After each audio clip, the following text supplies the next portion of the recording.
No sabía por qué me temblaban las manos mientras le servía café a esa mujer en mi propia casa, con mis propias tazas. Cuando me dijeron, no eres nada, María, me callé. Pero detrás de esa cara que veía al mirarme en el espejo, se escondían una vida robada, un esposo asesinado y los gritos de un hijo secuestrado. Sí, no escucharon mal, intentaron matarme, e intentaron quedarse con toda mi fortuna, pero no pudieron matarme. Pero había perdido la memoria y con documentos falsos me quitaron todo mi dinero y mi casa. Sin embargo, no creerán lo que sucedió después de que recuperé mi memoria. Ese día, lo primero que sentí al abrir los ojos fue dolor. Un dolor agudo que roía mi cerebro, palpitando en el lado izquierdo de mi cabeza, en mi sien. Mis párpados pesaban como plomo. Cuando intenté abrirlos, la luz blanca y cruda de la lámpara fluorescente sobre mí se clavó en mis pupilas como una aguja. ¿Dónde estaba? El olor que llenaba mi nariz, ese olor metálico, frío y penetrante. Hospital. Sí, esto era un hospital. Doctor, la número 304 ha despertado. Pasos de tacón venían del pasillo, la apertura de una puerta. Una silueta con bata blanca apareció a mi cabecera. El doctor sostuvo una pequeña linterna en mis ojos. ¿Me puede oír, señora? Siga mi dedo. Seguí el dedo con mis ojos. Bien, dijo el doctor. Su voz estaba cansada. ¿Puede decirnos su nombre? Entreabrí los labios. Mi lengua estaba pegada a mi paladar. Estaba seca. Quise decir un nombre. Una pregunta muy simple, ¿verdad? ¿Cómo puede una persona no saber su nombre? Pero mi mente era como un océano inmenso y brumoso. No había orillas, ningún recuerdo, ninguna cara, ningún nombre. Yo, dije, mi voz no pasó de ser un susurro. No lo sé. El doctor miró a la enfermera. Vi la lástima en esa mirada. ¿No recuerda cómo llegó aquí? ¿A su familia? Negué con la cabeza. Y en ese momento fui sacudida por esa terrible ola de pánico que se asentó en medio de mi pecho. ¿Quién era yo? ¿Por qué estaba aquí? La encontraron a la orilla del río, dijo el doctor suavemente. Recibió un golpe fuerte en la cabeza. Amnesia traumática. Es decir, pérdida de memoria. Puede ser temporal, no se preocupe. 3 días. Durante exactamente 3 días estuve acostada en esa habitación gris, mirando el techo. Vino la policía. Tomaron mis huellas dactilares. Me tomaron una foto. No está en los registros, dijo el oficial de policía al salir por la puerta. No tiene identificación, no tiene billetera. Quizás sea una inmigrante ilegal. Yo no era nada. Un fantasma sin pasado, con un futuro incierto. En la mañana del cuarto día, la puerta de la habitación se abrió lentamente. La mujer que entró no pertenecía a esa habitación gris de hospital. Llevaba un traje de seda color beige, un elegante collar de perlas en el cuello y un bolso de cuero caro en la mano. Su cabello estaba impecable, como recién salido de la peluquería. Caminó hacia mi cama. El sonido de sus tacones resonó en la habitación. Lanzó una mirada al hombre con aspecto de abogado que estaba a su lado. Luego se volvió hacia mí. Nuestras miradas se cruzaron. En ese momento, sentí un extraño escalofrío en mi interior. Se me puso la piel de gallina, como si una presa hubiera visto a su cazador. Pero la mujer sonreía con tanta calidez, con tanta compasión, que reprimí este sentimiento. Ay, querida mía, dijo poniendo su mano en su pecho. Gracias a Dios, estás viva. Se sentó al borde de la cama. Tomó mi mano con sus manos heladas. Pensé que no te encontraríamos. No he pegado ojo en días. La miré con asombro. ¿Me conoce usted? La mujer asintió con una sonrisa triste. Claro que te conozco, cariño. Tú eres María. Eres mi ayudante más leal, mi sirvienta que ha trabajado a mi lado durante años en mi casa. ¿Sirvienta? Esta palabra resonó en mi mente. Me miré las manos. Sí, mis manos tenían callos, estaban desgastadas. Quizás decía la verdad. ¿María? Dije. ¿Mi nombre es María? Sí, María Sánchez. El fin de semana era tu día libre. Habías ido de picnic a la orilla del río. Creo que resbalaste, te caíste. Ay, María, cuánto nos asustaste. La mujer dijo que su nombre era Lucrecia. Era tan convincente. Estaba tan metida en el papel de jefa preocupada. Se volvió hacia su abogado. Arreglen los trámites. Yo cubriré los gastos. Quiero llevar a María a su casa, con nosotros de inmediato. Aquí no pueden cuidarla bien.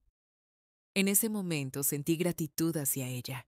A mis ojos pareció un ángel que me salvaba de esta desolación.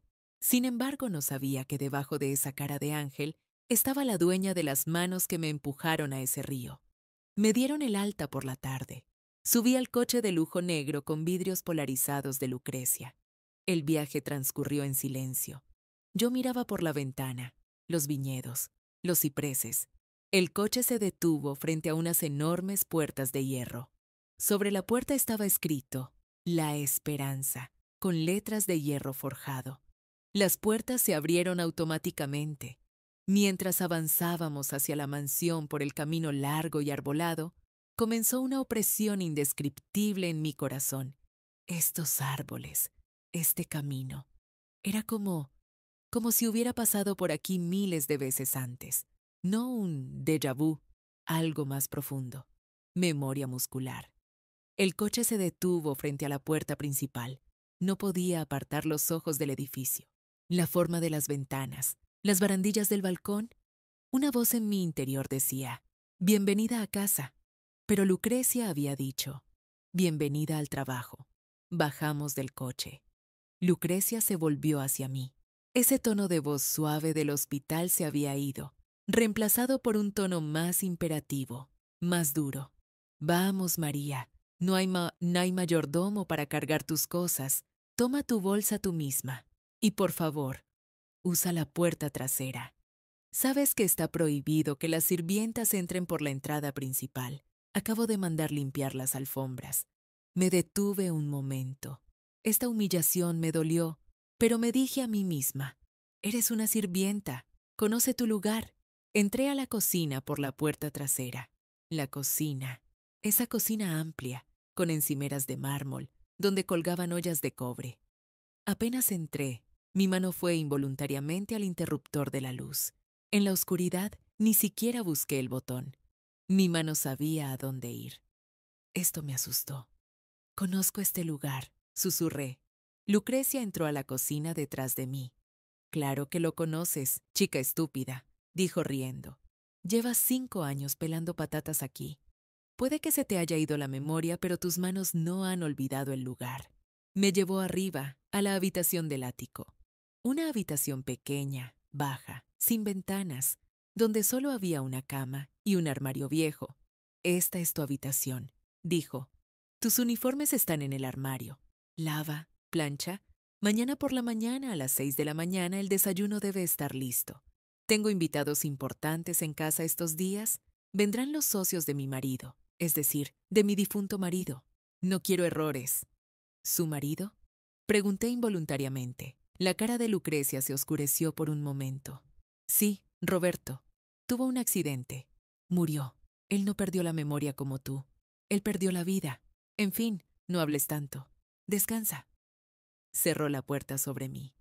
No se oyó el sonido de la llave, pero sentí como si mi alma hubiera sido encerrada. Esa noche, mientras yacía en esa cama estrecha, escuché constantemente en mi sueño un sonido de frenos, vidrios rompiéndose y la voz de un bebé llorando. Mamá. Cuando desperté bañada en sudor, mi almohada estaba empapada, y en la oscuridad me susurré a mí misma. Yo no soy María. Yo no pertenezco a esta habitación. En la oscura madrugada, antes de que el reloj marcara las 5 de la mañana, me desperté con el sonido metálico del viejo despertador en mi cabecera. Mientras me incorporaba de la cama, me dolía cada hueso. Vamos, María, me dije a mí misma. A trabajar. Me lavé la cara con agua fría. Mi reflejo en el espejo aún me era extraño. Tenía ojeras moradas, mis manos estaban agrietadas. Me puse el uniforme de sirvienta. La tela era dura, me picaba la piel. Sin embargo, mi piel estaba en una extraña sensibilidad, como si estuviera acostumbrada a la seda. Cuando bajé a la cocina, la casa estaba en silencio. Encendí la máquina de café. Los movimientos de mis manos eran tan automáticos que abrí la puerta del armario y tomé las tazas de porcelana del tercer estante, sin siquiera mirar. Luego me detuve. ¿Cómo sabía que las tazas estaban en el tercer estante? Lucrecia no me lo había mostrado. Tal vez lo vi ayer mientras acomodaba. Lo dejé pasar, pero esa inquietud dentro de mí crecía. A las 8 de la mañana, la puerta de la cocina se abrió bruscamente. La joven que entró era Brenda, la hija de Lucrecia, una chica de unos 20 años, de cara hermosa pero expresión venenosa. Llevaba una bata de satén rosa. Al verme arrugó la cara. «Ni siquiera das los buenos días, perezosa», dijo. «Buenos días, señorita», dije inclinando la cabeza. Brenda se sentó en la silla, cruzó las piernas. «¿Dónde está mi jugo de naranja?» Le dije a mi madre que fuera recién exprimido. Yo no bebo jugo listo. Señalé el vaso justo frente a ella. «Lo preparé, señorita. Sin pulpa, exactamente como usted quería». Brenda tomó el vaso, bebió un sorbo y de repente me arrojó el contenido del vaso a la cara. El líquido naranja se deslizó por mi cabello, por mi cara y manchó mi delantal blanco. Me ardieron los ojos. «¿Qué es esto?», gritó Brenda. «Está tibio. A mí me gusta helado. ¿No te funciona el cerebro?». Mujer estúpida. Me limpié la cara con la mano. Me mordí los labios para no llorar. «Lo siento. Exprimiré uno nuevo de inmediato», dije temblando. «No exprimas», dijo Brenda empujando también el plato de la mesa al suelo. El plato de porcelana se rompió con un gran estruendo. «Me quitaste el apetito. Limpia esto. No entiendo cómo mi madre te volvió a contratar. Creo que debiste ahogarte en ese río. No quiero a una lisiada en casa». Mientras me agachaba a recoger los vidrios rotos, me corté el dedo. Goteó sangre. Brenda miró con asco. «No gotees tu sangre en mi alfombra. ¡Lárgate!». Me encogí en un rincón de la cocina. Este odio, esta ira. ¿Por qué una persona sería tan cruel con otra? Hacia el mediodía, Lucrecia bajó. Estaba muy alegre. Hablaba con alguien por teléfono. Escuché su conversación mientras trapeaba el pasillo. «Sí, señor abogado». Por fin. Terminaron los trámites de la escritura. Maravilloso. Digamos que limpiamos también los últimos problemas que quedaban del maldito antiguo dueño. Fue genial que encontraran esa puerta abierta en el testamento de Roberto. Ahora la esperanza es oficialmente mía, o sea, nuestra. Soltó una carcajada. ¿Heredero? ¿Qué heredero querido? El niño no está. Su madre murió, es decir, desapareció. Nadie puede reclamar derechos. Me detuve mientras escurría el trapeador. «El niño no está». Esta frase se clavó en mi corazón como una flecha. ¿De quién era este niño? ¿Por qué me había dolido el alma? Por la tarde comenzó a sonar un piano desde el salón de la casa. A Lucrecia le gustaba presentarse como amante del arte. Se había sentado frente a ese magnífico piano de cola negro Steinway en el salón, pero lo que tocaba no era música, era ruido. Estaba tocando el nocturno en do sostenido menor de Frédéric Chopin, o masacrándolo. Sus dedos golpeaban las teclas tan fuerte, tan sin emoción. Perdía el ritmo, aplastaba las notas, apreté el paño de polvo en mi mano. Me empezó a doler la cabeza. Ese sonido, esas notas incorrectas hacían que relámpagos destellaran dentro de mi cerebro. «¡Incorrecto!», gritó una voz dentro de mí. «No se toca así. Tu mano izquierda debe ser más suave». No pude soportarlo, como si una cuerda invisible me jalara al salón. Me detuve en la puerta del salón. Lucrecia, en la parte más emotiva de la obra, presionó de nuevo esa nota gruesa. «Dan», un sonido horrible. «No», dije en voz alta. Lucrecia se detuvo. Sus manos quedaron suspendidas en el aire. Se giró lentamente hacia mí. «¿Qué has dicho?». Caminé hacia el piano. Mis ojos estaban en las teclas del piano. Esas teclas blancas y negras eran como mis viejas amigas. «Esa nota», dije, sin reconocer mi propia voz. «Esa nota no es si bemol, señora. Debe ser do sostenido y debe tocar el tempo lento. Esto es un lamento, no una marcha». La cara de Lucrecia se puso completamente blanca. Saltó de pie como si hubiera visto un fantasma frente a ella. Derribó el taburete del piano. Tú, dijo, su voz temblaba. ¿Qué entiendes tú de música, sirvienta ignorante? ¿De dónde sabes las notas? En ese momento yo también me sorprendí. No lo sé, dije, llevándome la mano a la boca. Solo me sonó mal al oído. Lucrecia caminó hacia mí. Había puro miedo y odio en sus ojos. Me agarró por los hombros y me sacudió. Escúchame, María. Vas a conocer tu lugar. Tú solo estás aquí para trapear los pisos. ¿Quién eres tú para darme consejos, para criticar mi música? Me empujó. Me golpeé contra el borde del piano. Una vez más, dijo inclinándose hacia mi cara. Si vuelves a entrar a este salón sin permiso, o si miras ese piano aunque sea de reojo, te echaré a la calle. Morirás de hambre. ¿Me has entendido? Entendido, señora. Dije llorando. Sal fuera. Vete a limpiar el establo.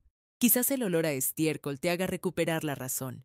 Mientras corría hacia el establo, mis lágrimas quemaban mis mejillas. No lloraba solo porque me habían humillado. Tenía miedo, porque yo sabía de memoria esa composición de Chopin. Mis dedos ardían por tocar esas teclas. ¿Cómo podía una sirvienta común sentirse como si hubiera recibido educación de música clásica? Abrí la puerta del establo. El olor de los caballos llenó mi nariz. El caballo negro en la esquina relinchó al verme. Extendió la cabeza. Me acerqué lentamente a él. Tranquilo, chico, dije. Acaricié la mancha blanca en la frente del caballo.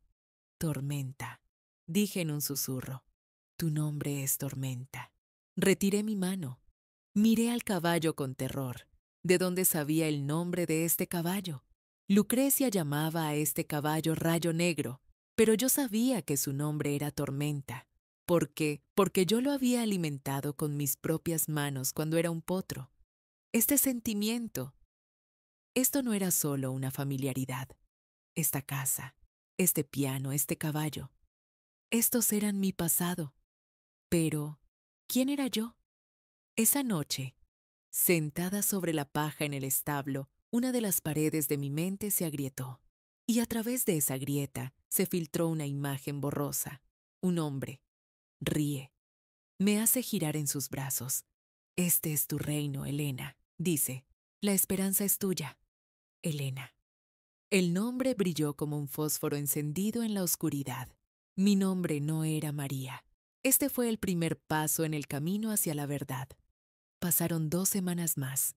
Después de ese momento con Tormenta en el establo, cada objeto, cada rincón de la casa había comenzado a susurrarme.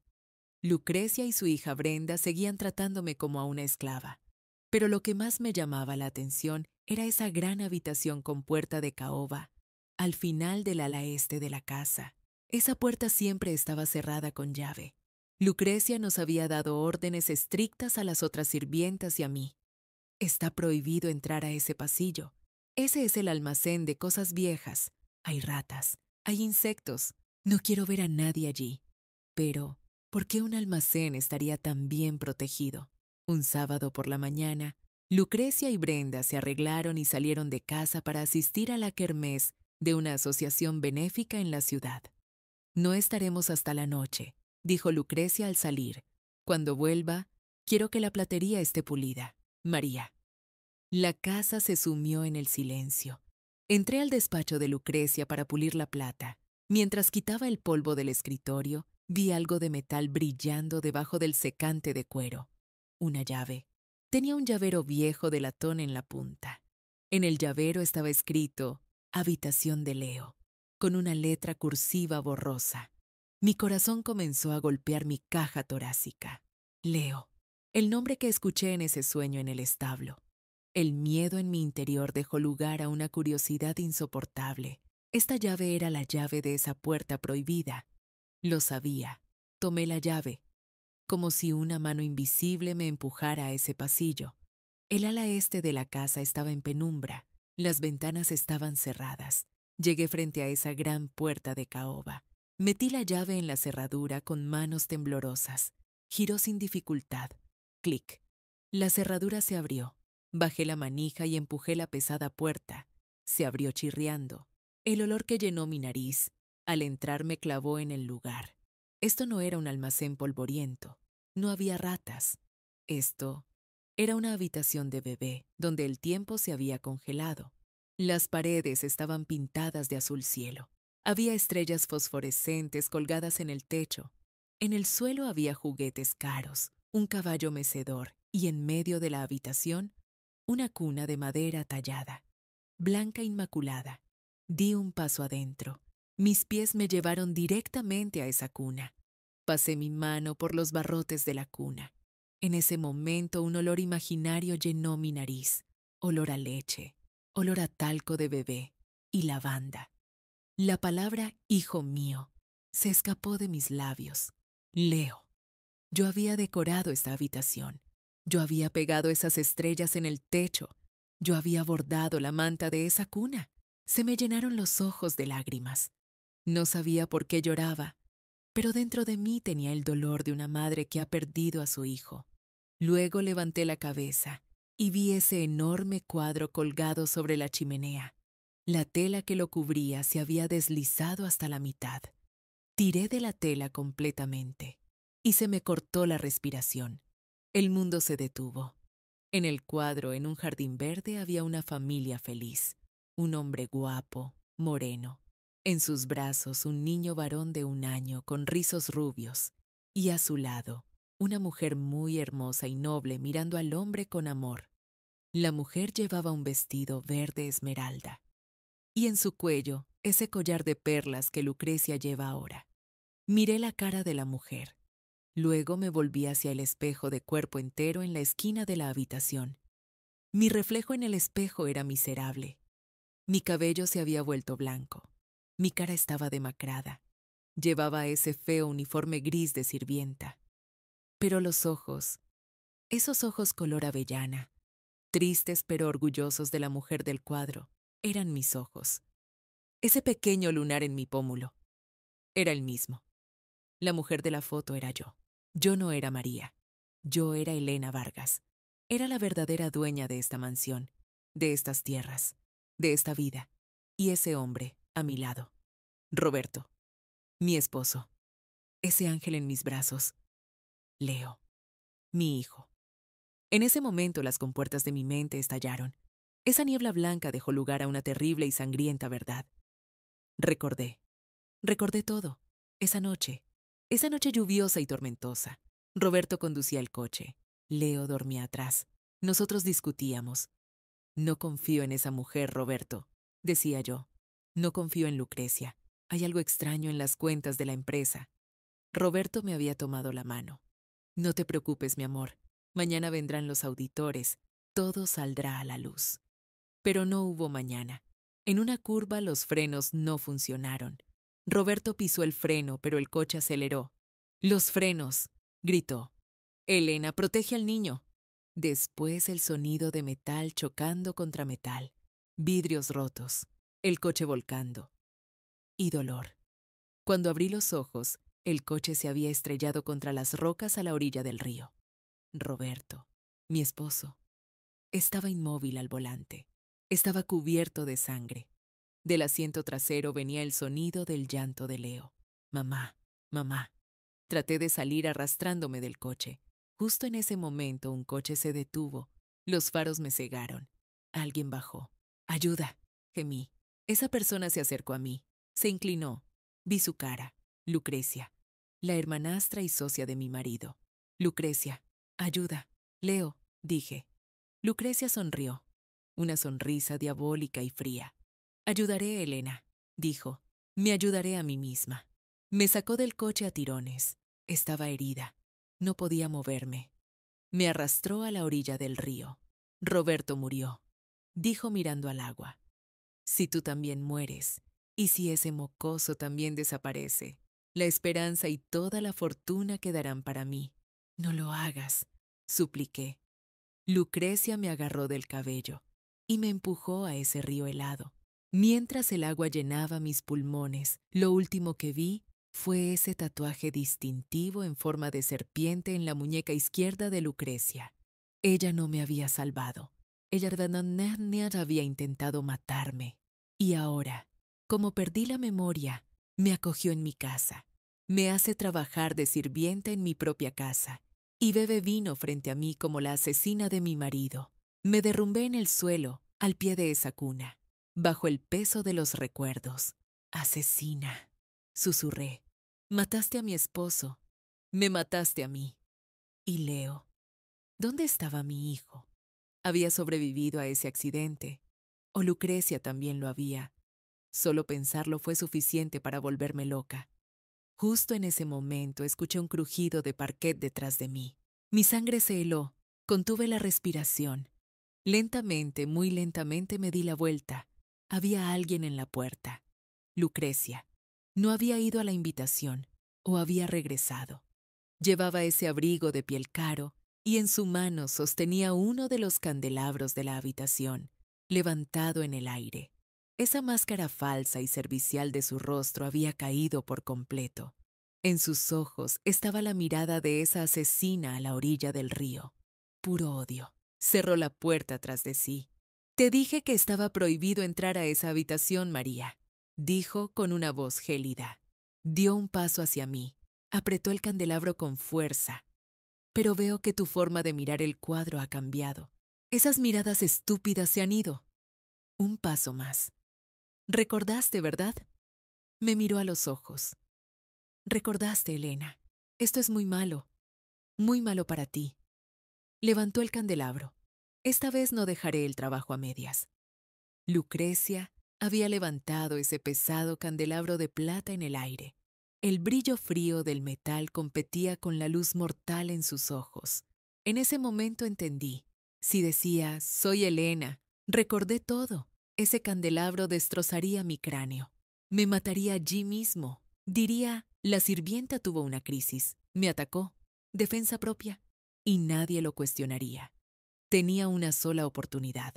Hacerle creer que mi memoria no había vuelto, que solo me había vuelto loca. Fijé mis ojos repentinamente en el techo. Puse mi cuerpo rígido y me desplomé donde estaba, sobre el parquet de esa habitación de bebé. Comencé a gritar agarrándome la cabeza con las manos, pero no un grito de miedo, sino como el lamento sin sentido de un loco. «¡Luces! ¡Aléjense de mí!», grité, tomando posición fetal en el suelo y temblando. «Esa mujer, la mujer del cuadro, me está mirando. No quita sus ojos de mí». Lucrecia se detuvo. El candelabro quedó suspendido en el aire. Miró mi estado en el suelo. Estaba sorprendida. «¿Qué tonterías estás diciendo?». «Mi cabeza», gemí, babeando por la boca. «Hay voces dentro de mi cerebro. Dice, hijo mío». «¿Hijo de quién? ¿Quién soy yo?». «Mamá, mamá, sálvame».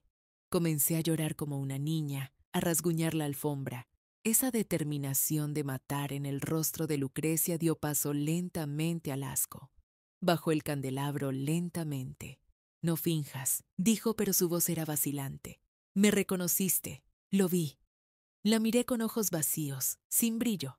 Usted es la señora Ángel», dije con voz pastosa. «El ángel que me salvó. Pero esto es el infierno.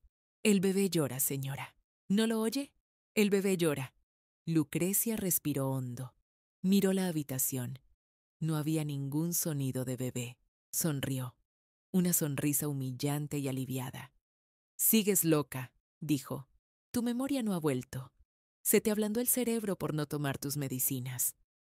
Dejó el candelabro en la mesita de noche a su lado. Se acercó a mí. Me agarró del cabello y levantó mi cabeza. «Escúchame, María. Esas alucinaciones que ves, esas voces, todo es tu enfermedad. Tú no eres nada. Eres una sirvienta sin nadie, mentalmente inestable. Si no te portas bien, te encerraré en el manicomio. Allí te darán electricidad, te quemarán el cerebro por completo». «¿Me entendiste?». «Entendí», dije sollozando. «Por favor, lléveme a la habitación. Quiero oscuridad». Me sacó de esa habitación arrastrándome del brazo. Me jaló por el pasillo. Me arrojó a mi habitación en el ático. «No saldrás de aquí hasta la mañana», dijo y cerró la puerta con llave. Esperé temblando en el suelo detrás de la puerta hasta que los pasos se alejaron. Cuando los sonidos cesaron, ese temblor se detuvo repentinamente. Me levanté del suelo. Me sequé las lágrimas de la cara con el dorso de la mano. Esa expresión de mujer loca se borró. En su lugar llegó la ira fría de Helena, la verdadera dueña de la esperanza. Miré mi reflejo en el espejo. Perdiste la oportunidad de matarme, Lucrecia, susurré. Creíste que estaba loca, pero la verdadera locura es subestimar a una madre. A la mañana siguiente, Lucrecia me envió al jardín para mantenerme alejada de la casa, fuera de su vista. No quiero que andes por la casa asustando a mis invitados, dijo en el desayuno. Ve a ayudar al jardinero. Limpia las zarzas del patio trasero. Trabaja hasta que te sangren las manos, tal vez salgan tus demonios. Me había dado el trabajo más pesado.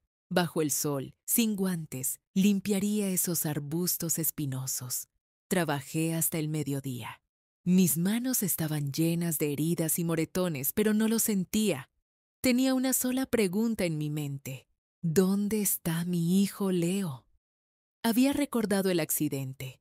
Había recordado que Roberto murió, pero Leo, él estaba en el asiento trasero. ¿Qué le hizo Lucrecia después de tirarme al río? ¿Podría haberlo matado? Este pensamiento me cortaba la respiración. Justo en ese momento una sombra cayó sobre mí. Levanté la cabeza. Un hombre viejo, con la cara quemada por el sol, jorobado, estaba parado sobre mí con una botella de agua en la mano. Mateo. El jardinero de 30 años de esta mansión, el fiel Mateo, herencia del padre de mi esposo Roberto, que me quería como a una hija, me tendió el agua. Toma, hija, dijo, no se trabaja sin agua con este calor. La señora Lucrecia es despiadada. Tomé el agua. Gracias, dije. Al oír mi voz, Mateo se sobresaltó. Entrecerró los ojos, miró mi cara con atención. Mi cara había cambiado, había envejecido. Mi cabello se había vuelto blanco, pero mi voz no había cambiado. Mateo miró a su alrededor. No había nadie. Se inclinó hacia mí. Ese lunar en el pómulo, dijo con voz temblorosa. Y ese tono de voz. Lo miré a los ojos. No necesitaba esconderme. Yo conocía a mi amigo. Mateo, dije en un susurro. Mateo dejó caer la botella de agua que tenía en la mano. Cayó de rodillas. Señora Helena, gimió. Dios mío, usted está viva. Pensé que había visto un fantasma. Se aferró a mis manos. Besó mis manos con sus manos callosas. Shh, dije levantándolo. Silencio, Mateo. Creen que soy María. Lucrecia intentó matarme. Perdí la memoria, pero ahora recordé. Mateo lloraba. Lo sabía. Sabía que ese accidente no fue un accidente. El señor Roberto era un conductor experto, no chocaría en ese camino. Lo sacudí. No teníamos tiempo. Mateo, escúchame. Mi esposo se fue, lo sé. Pero mi hijo, Leo, ¿dónde está? ¿Él también? Se me hizo un nudo en la garganta. No pude decir la palabra murió. Mateo bajó la cabeza. Un profundo dolor apareció en su rostro. No, señora, dijo. Respiré profundo. Mi corazón comenzó a latir de nuevo. Pero, continuó Mateo, en un lugar donde desearía haber muerto. ¿Qué significa eso? ¿Dónde? La señora Lucrecia tomó la custodia del niño después del accidente. Le dijo al tribunal, su madre y su padre murieron. Soy su única pariente. Yo lo cuidaré. Pero no lo trajo a casa. Envió al niño al orfanato San Pedro, a 50 kilómetros de la ciudad. ¿Orfanato? Sí. Ese lugar terrible que incluso el Estado olvidó. Con paredes húmedas donde ni siquiera dan de comer a los niños. Encerró a Leo allí. No deja que vea a nadie. ¿Cuántas veces fui? Me echaron de la puerta. ¿Por qué? Dije horrorizada. ¿Por qué no lo mató y lo encerró allí? Porque el único heredero legal de la fortuna es Leo, dijo Mateo. El señor Roberto le dejó todo a su hijo en su testamento. Lucrecia administra la herencia como su tutora hasta que el niño cumpla 18 años. Mientras el niño viva, el dinero está bajo el control de Lucrecia. Leo no es un hijo para ella, es solo una autoridad de firma viviente. La sangre se me subió a la cabeza. Mi príncipe, mi delicado hijo, se pudría en una mazmorra para que el grifo de dinero de ese monstruo fluyera. ¿Cómo está Mateo? ¿Puedes tener noticias? Mateo sacó un papel arrugado de su bolsillo. Ayer hablé en secreto con una limpiadora que trabaja en el orfanato. Me dio esta nota. Abrí el papel. Con una letra torcida decía: el pequeño Leo está muy enfermo. La fiebre no baja. Se necesita medicina, pero el director dice: no hay dinero. Si no llega medicina esta semana. No había final de la frase, pero estaba claro lo que quería decir. Mi hijo estaba muriendo. Apreté ese papel en mi palma. En ese momento, hasta la última pizca de miedo en mi interior desapareció. No llores, Mateo, dije secándome las lágrimas.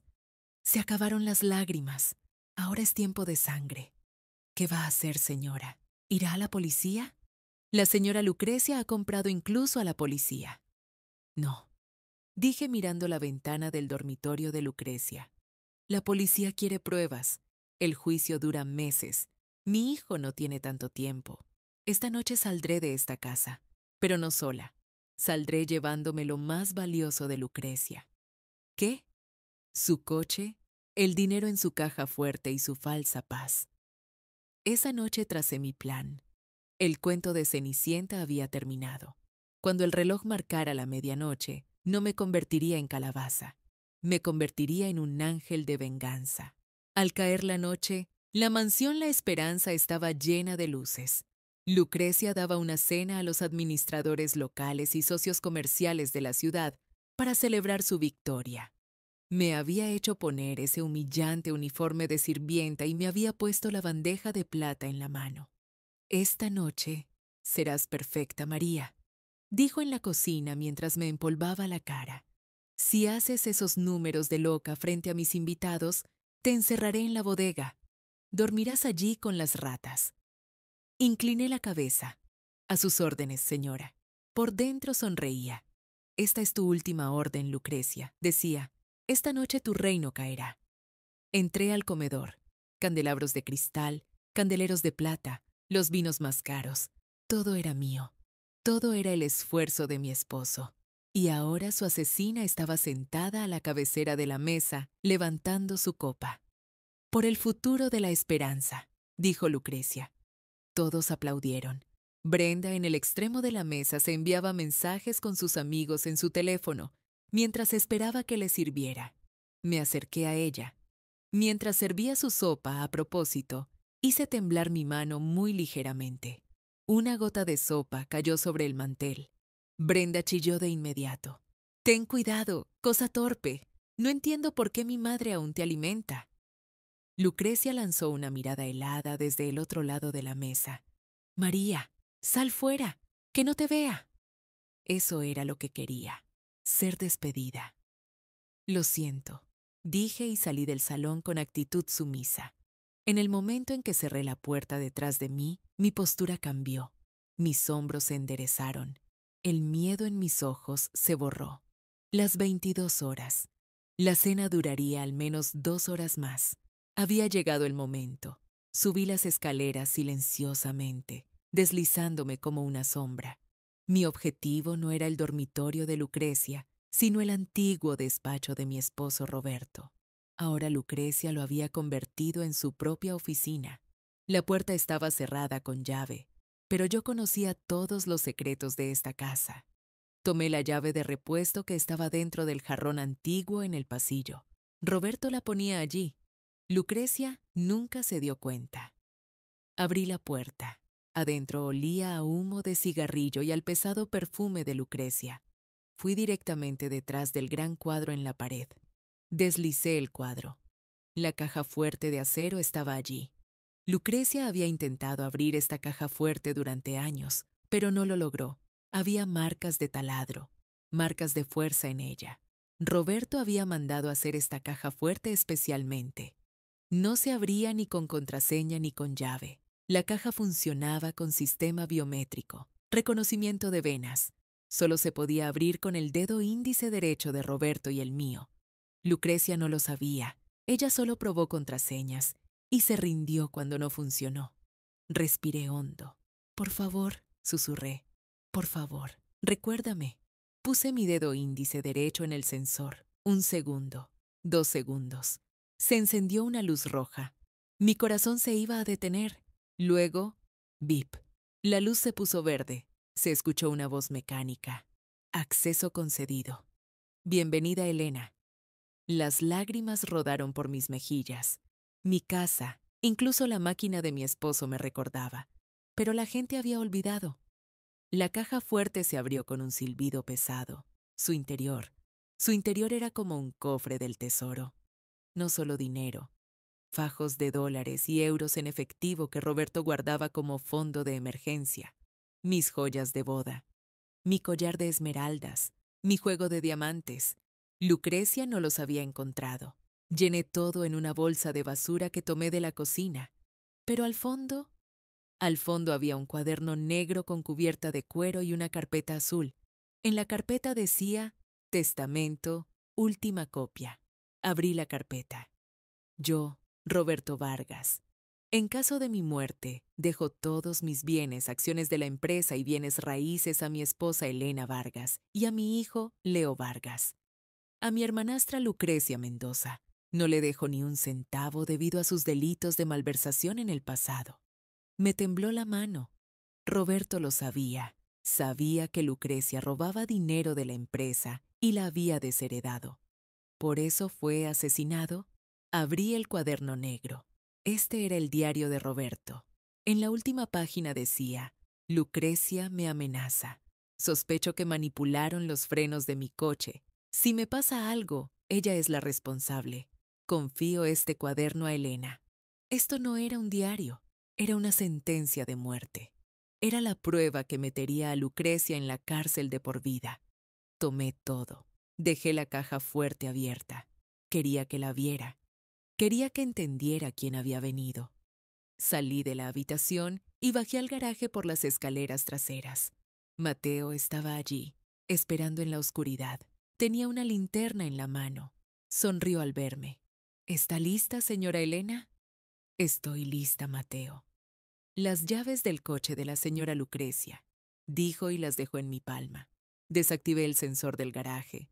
La puerta se abrirá manualmente. En el garaje estaba la enorme SUV negra blindada de Lucrecia.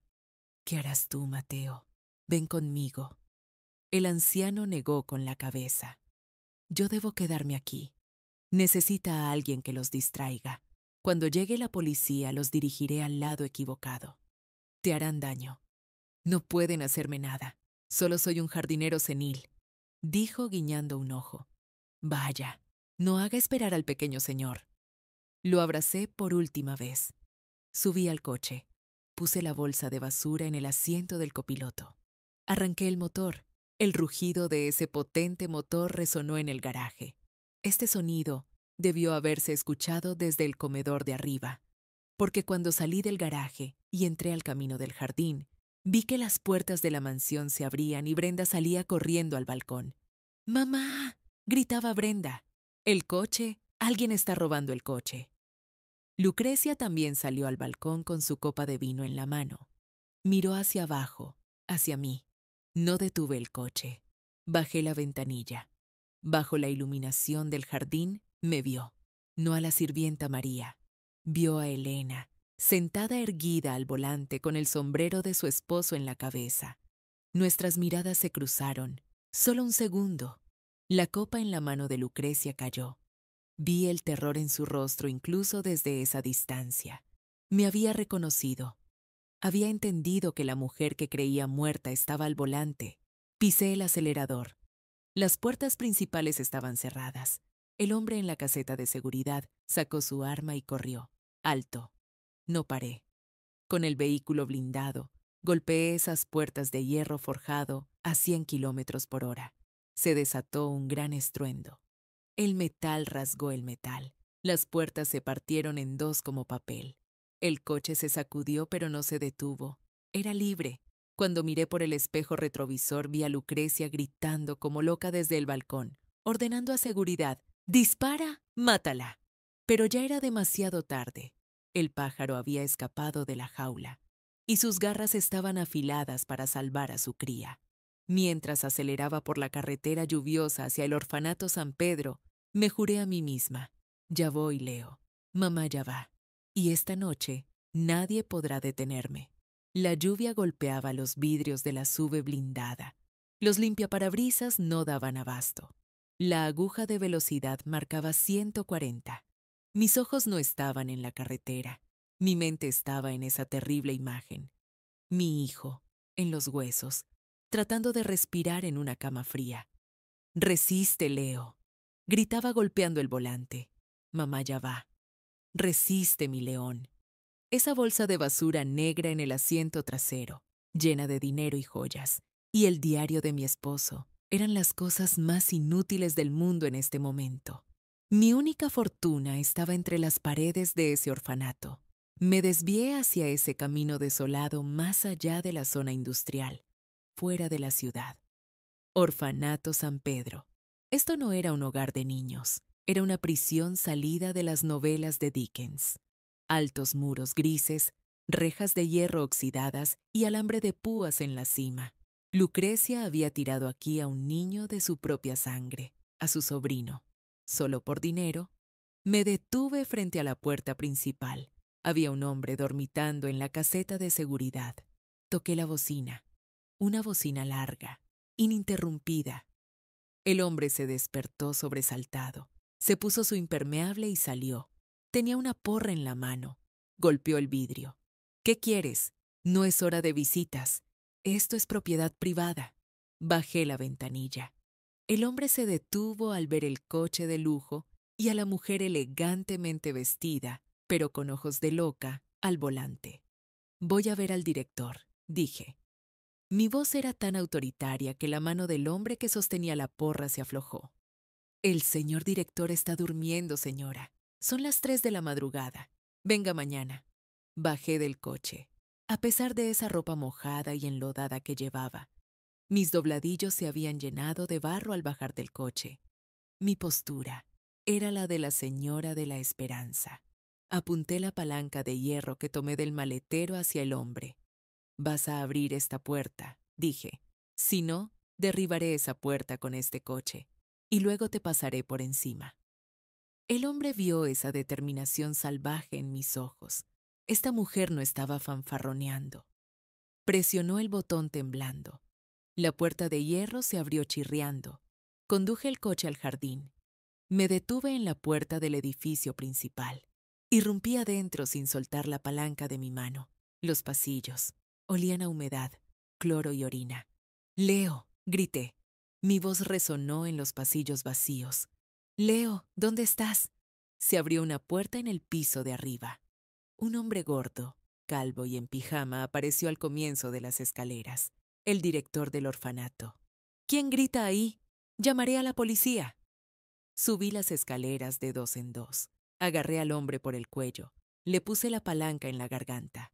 «Vargas», rugí. «¿Dónde está Leo Vargas? ¿Dónde está ese niño enfermo?» El director tartamudeó de miedo. «¿Usted? ¿Quién es usted? ¿Lo sabe la señora Lucrecia?» «Lucrecia se acabó», dije golpeando al hombre contra la pared. «Dime dónde está mi hijo o te mataré aquí mismo y nadie se enterará». El color del hombre se volvió como la cal. Señaló la planta baja con la mano. En la enfermería, en el sótano, la última habitación. Empujé al hombre y corrí hacia abajo. Abrí la puerta de la enfermería de una patada. Adentro estaba helado. No había calefacción, solo literas de hierro y algunos niños gimiendo. En la cama de la esquina, debajo de una manta sucia, yacía un cuerpo diminuto. Me acerqué lentamente. Mi corazón estaba a punto de detenerse. Levanté la manta. Leo, mi pedazo de león, mi hijo de mejillas regordetas, se había convertido en un esqueleto. Tenía ojeras moradas. Su pecho emitía un silbido al respirar. Se le contaban las costillas en cada respiración. Me agaché a su lado. Ardía en fiebre. «Leo», dije susurrando. Tomé su mano. Su mano era débil y temblorosa como el ala de un pájaro. Sus pestañas temblaron. Entreactó los ojos. Esos hermosos ojos color avellana habían perdido su brillo. Estaban nublados. Me vio. Primero miró vacío. No me reconoció. «Mamá», dijo, su voz era como el susurro del viento. «Estoy soñando. ¿Estoy muerto?» Mis lágrimas se convirtieron en un diluvio. Cayeron sobre su cara. «No, mi amor, no has muerto. Yo vine. Mamá vino». Lo tomé en mis brazos. Era tan ligero que, como si llevara un bebé, no un niño de 5 años. Lo envolví firmemente en la manta. «Nos vamos», dije. «Nos vamos a casa». Justo al salir de la habitación, el director y 2 guardias de seguridad a su lado bloquearon la puerta. «No puedes llevarte a ese niño», dijo el director. Se había envalentonado un poco. Llamó la señora Lucrecia. Dijo: «Detengan a la mujer, ya voy. Ese niño es mi garantía. Si él se va, se corta mi dinero». Así que Lucrecia había llamado. Nos perseguía. Leo estaba en mis brazos. No tenía armas. Había 3 hombres frente a mí. El director sonrió con malicia. «Deje al niño en la cama, señora. Es nuestra invitada hasta que llegue la señora Lucrecia». Clavé mis ojos en el director. «Tú», dije con una voz tranquila pero mortal, «tú dejaste morir a un niño por dinero. Tú no eres humano». Luego saqué de mi bolsillo uno de esos gruesos fajos de dinero que tomé de la caja fuerte de Roberto. Fajo de $. Lo levanté en el aire. «En este fajo hay $10,000, dije. Los ojos de los guardias se desviaron al dinero.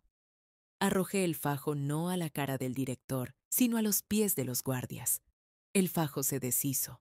Los billetes volaron por el aire. «Tómenlo», grité. «10 veces lo que les da su director está en el suelo. Tómenlo y apártense». Los guardias se miraron. Luego se lanzaron al dinero. El total de 10 años de su salario estaba en el suelo. El director estaba en shock. «¿Qué hacen, imbéciles? Atrápenla». El director intentó abalanzarse sobre mí. Mis manos estaban ocupadas, porque tiré el dinero. Tenía a Leo en brazos, pero olvidó algo. No se puede detener a una madre con su cría en brazos.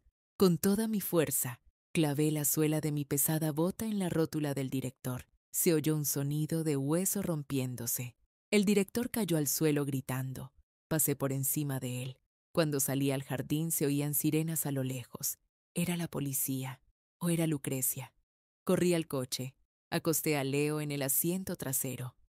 «No tengas miedo, mi amor. Falta poco». Me puse al volante. Arranqué el motor. Justo al salir por la puerta, los faros de un coche que venía de frente me cegaron. Un coche deportivo negro. El coche de Brenda, la hija de Lucrecia. Cortó el camino. Lucrecia bajó de él. Tenía algo en la mano. Un arma. «¡Alto!», gritó. «Baja de ese coche, Elena. Disfrutaré matándote otra vez». Puse marcha atrás. Luego pisé el acelerador de repente. No sobre ella, sino hacia el espacio vacío a su lado. Lucrecia disparó. El vidrio trasero estalló. Leo gritó. «¡Agáchate, Leo!». La bala había rozado. Golpeando el costado del coche deportivo de Brenda con la SUV blindada, la saqué del camino y salí a la carretera principal. En el espejo retrovisor veía que Lucrecia seguía disparando detrás de mí, pero ya no podía detenerme. La fiebre de mi hijo subía. Y teníamos a una asesina detrás. Saqué mi teléfono. Marqué un solo número. El antiguo abogado de mi esposo, nuestro fiel amigo Guzmán. «Hola, Guzmán». «Señora Elena, usted, Dios mío. Lucrecia dijo que había muerto». No morí. Pero mi hijo está a punto de morir. Lucrecia me persigue. No puedo ir a la policía. Lucrecia conoce al jefe de policía. Necesitamos un hospital seguro. Inmediatamente. «Hospital Central», dijo Guzmán. «El médico jefe de allí es un viejo amigo mío. La recibirán por la puerta trasera. Yo también voy para allá. Iré con la orden de la fiscalía en la mano». «Date prisa, Guzmán. Mi hijo no tiene tiempo». Pisé el acelerador. Bajo la lluvia, con un vidrio roto detrás y una asesina persiguiéndome, avanzaba atravesando la oscuridad de la noche. Esta era la última curva. O llegábamos al hospital, y se hacía justicia. O todos moriríamos al final de este camino. Entré haciendo chirriar las llantas en la puerta de urgencias del hospital. La parte trasera del coche estaba llena de agujeros de bala. El vidrio trasero había estallado. Irrumpí adentro con Leo en mis brazos. Ayuda, mi hijo se muere. El abogado Guzmán estaba allí. A su lado el médico jefe y 2 policías de civil. Llegaron las camillas. Me quitaron a Leo de las manos. El pulso es muy débil, gritó el médico. A cuidados intensivos, rápido. Mientras mi hijo entraba por esa puerta, se me acabaron las fuerzas en las piernas. Me desplomé en el suelo. Guzmán corrió a mi lado. Me levantó. Señora Elena, ¿está bien? ¿Está herida? Estoy bien, dije sin aliento. Lucrecia, nos persigue. Tiene un arma. El policía de civil junto a Guzmán mostró su placa. Comisario jefe. No se preocupe, señora Elena. Hablamos con el fiscal. Ese diario que tomó de su caja fuerte y los informes del orfanato son suficientes para encerrar a Lucrecia de por vida. Pero... ¿Pero qué? Debemos atraparla en el acto. No debemos darle oportunidad de escapar. En este momento la denunció como una sirvienta que secuestró a un niño. Todas las patrullas la están buscando. Si aparece ahora, las cosas pueden complicarse. Tendremos que jugar un juego. Me sequé las lágrimas. El fuego de la antigua y fuerte Elena se encendió en mis ojos. ¿Quiere un juego? Dije. Le jugaré el juego de su vida. Que me espere en la mansión. Cuando las primeras luces de la mañana golpearon la mansión La Esperanza, Lucrecia y su hija Brenda estaban sentadas en la sala. Lucrecia estaba al borde de una crisis nerviosa, pero al mismo tiempo segura de su victoria. Llamé a la policía, dijo sosteniendo temblando el vaso de whisky en su mano. Dije que esa sirvienta demente secuestró a Leo, robó mi coche y me disparó.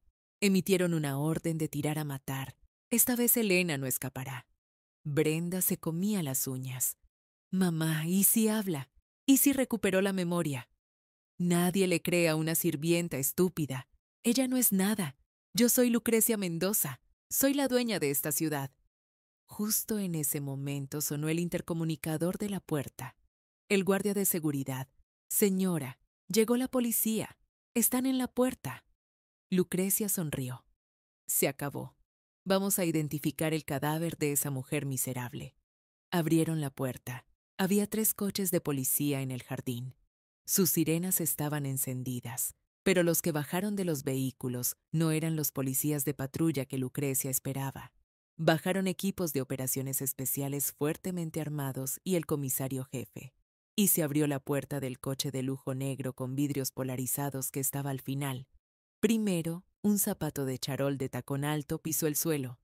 Luego, bajó una mujer con un traje blanco tan elegante que ni Lucrecia podría tener, con el cabello peinado impecablemente y gafas de sol negras. Lucrecia entrecerró los ojos. El sol le daba en los ojos. La mujer se quitó las gafas, y esos ojos color avellana se clavaron en Lucrecia como una lanza. Yo, Elena, no la sirvienta María, la señora de la casa, Elena. Subí las escaleras con pasos lentos y seguros. Los policías estaban detrás de mí como un muro. Lucrecia dio un paso atrás. Se puso pálida como la cal. Tú, tartamudeó. Tú moriste. Tú eres María. María renunció, Lucrecia. Dije. Mi voz era tan fuerte y clara que resonó en las paredes de piedra de la mansión. Soy Elena Vargas, la mujer a la que le mataste el marido. Le tiraste el hijo a una mazmorra y convertiste en esclava. Lucrecia gritó. Mentira, esta mujer está loca. Señor oficial, esta mujer es mi sirvienta. Arréstenla. El comisario jefe dio un paso al frente. Tenía un papel en la mano. Lucrecia Mendoza. Hay una orden de arresto en su contra por el asesinato premeditado de Roberto Vargas, intento de asesinato de Elena Vargas, falsificación de documentos, malversación y abuso infantil. A Lucrecia le fallaron las piernas.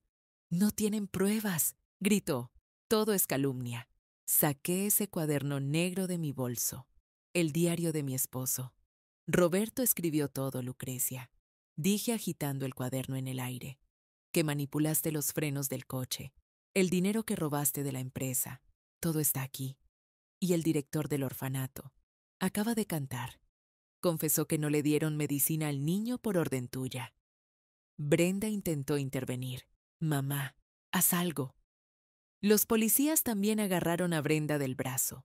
Usted también viene por complicidad en el delito y ocultación de pruebas, señorita. Esposas. Cuando el sonido de ese metal frío se cerró en las muñecas de Lucrecia, sonó como la melodía más hermosa del mundo en mis oídos. Lucrecia, al caerse esa máscara noble, mostró su verdadera cara. Comenzó a forcejear, a maldecir. Esta casa es mía. Suéltenme. Te mataré, Elena. Te estrangularé con mis propias manos. Me acerqué a ella mientras la arrastraban al vehículo policial. Me incliné hacia su cara. Esta casa no es tuya, Lucrecia. Esta casa es de quienes tienen amor adentro. Tú solo eras una inquilina. Y tu contrato de alquiler terminó. La metieron en el vehículo. Se alejaron con las sirenas sonando. En el jardín solo quedamos yo, Guzmán, y nuestro fiel jardinero Mateo. Mateo vino llorando a mi lado. Lo abracé. Se acabó, Mateo, dije. La pesadilla terminó. Ha pasado una semana desde que salí del hospital. Leo, mi hijo fuerte, se recuperó. Sus pulmones se limpiaron. Ese viejo color rosado volvió a sus mejillas. Ahora corre en el jardín con Mateo y el cachorro que acabamos de comprar. Sus risas son la única música que esta casa ha extrañado durante años. Entré al salón. Había quemado mi ropa de sirvienta, esos viejos recuerdos. Cambié todos los muebles de la casa. Tiré todo lo que Lucrecia tocó. Me senté al piano. A ese piano que tenía miedo de tocar cuando era sirvienta ese día. Abrí la tapa, pasé mis dedos sobre las teclas y comencé a tocar esa composición inacabada de Chopin, el Nocturno. Esta vez no hubo notas incorrectas. Esta vez no hubo miedo. Cada timbre de la música borraba los malos recuerdos de las paredes y bordaba paz en su lugar. Miré por la ventana. Leo me saludó con la mano. Sonreí, miré al espejo. Ya no veía allí a una víctima asustada. Allí había un fénix que renació de sus cenizas, salvó a su hijo y recuperó su reino. La vida a veces te empuja al fondo. Puede quitarte tu nombre, tu pasado, todo. Pueden decirte, no eres nada, pero nunca olviden esto. La nobleza en su sangre, el amor en su corazón y la furia de una madre no se borran de su alma aunque se borren de su memoria. La verdad tiene la costumbre de salir a la luz. Y cuando llegue ese día, todos verán que la mujer que creían sirvienta en realidad es una reina. Soy Elena. Creyeron que robaron mi casa. Creyeron que robaron mi vida, pero lo recuperé todo. Antes de cerrar el video, una pregunta para ustedes. Si hubieran estado en mi lugar, ¿qué habrían hecho? Indíquenlo en los comentarios. Los leo todos. Además, para no perderse la próxima historia impactante de mañana, por favor no olviden suscribirse al canal y darle me gusta al video. Los quiero.